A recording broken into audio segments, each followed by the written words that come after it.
We, as ADHDers, are no stranger to big emotions.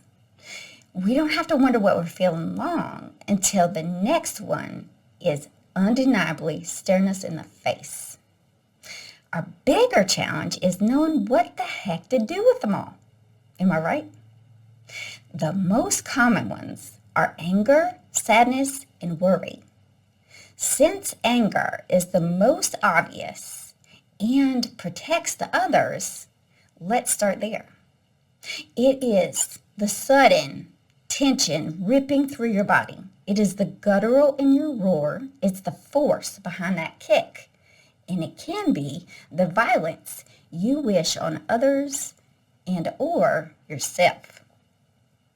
I'm Dana Hicks, a licensed clinical mental health counselor, and I have 6 steps around the anger to forward function. Step 1 is allow it. So give yourself permission to feel the way you feel. Notice that your anger is completely independent from any behavior you might be tempted to do, any conscious choice, and especially from your core identity. Allow yourself time and space away from others to openly notice what you're feeling. Step 2 is symbolize it. So especially with anger, providing your body somewhere for that excess energy to go can really smooth out the thinking process so you can answer the questions. So that could look like dancing to your favorite song, taking a walk outside, pushing on something sturdy, or balancing on one foot.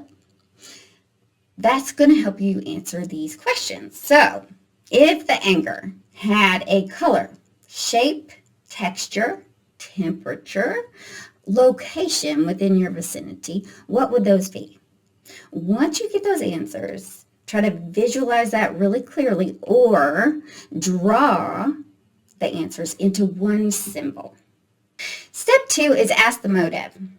So ask your drawing or your vision, if you are showing up for my good somehow, what specific motive do you have in showing up right here, right now for me?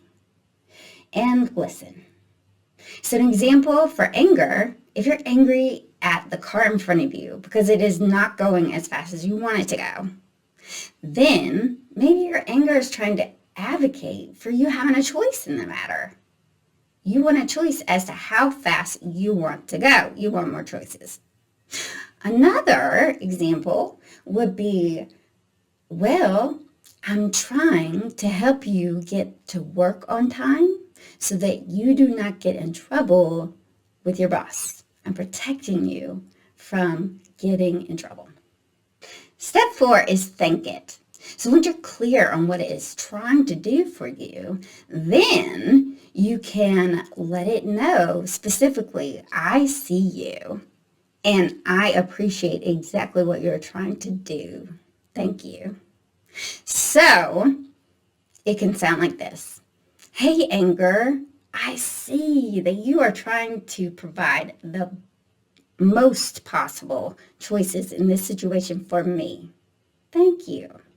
Or, hey, anger, I see that you are doing all you know how to do to protect me from my boss's wrath. You're making sure I'm emotionally safe. Thank you so much. Step 5 is invite it on a vacation. So ask yourself, is the anger's motive, though, for me, actually playing out in a way that is functional? If not, then there's probably a little bit of overflow there. It's overshooting its goal, right? So in that case, there's reason for gratefulness about the passion and the hard work it's putting in trying to do this awesome thing for you. So thank you for that. And then also provide it some empathy because it's got to be exhausted and burn out to a crisp.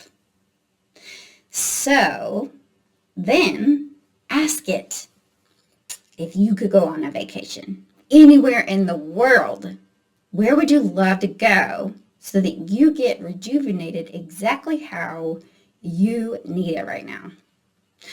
Time is not an issue, distance is not an issue, and money is not an issue. Anywhere.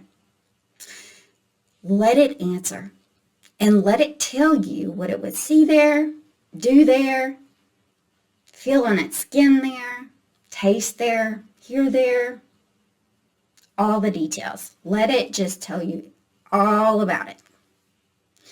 And when it is done, say, you can stay here as long as you want.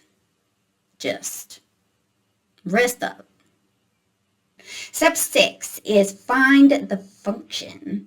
So once anger's chilled out in the vacation spot, we can return to the original motive and brainstorm at least 5 different choices we can allow ourselves of working toward that motive in a functional way that respects ourselves and others.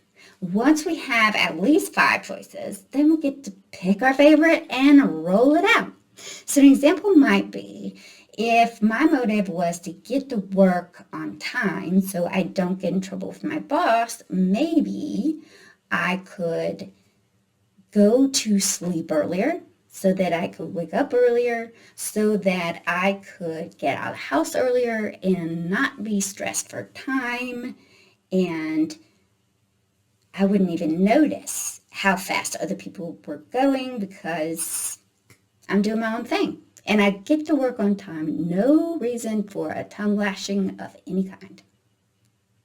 To wrap up, emotions for us ADHDers can often seem like wild beasts that are by definition out of our control. But hopefully now you have a formula that is a little off the beaten path, but just might be the most efficient, validating, and functional way to forward motion. Feel free to like, comment, and subscribe below with no strings attached.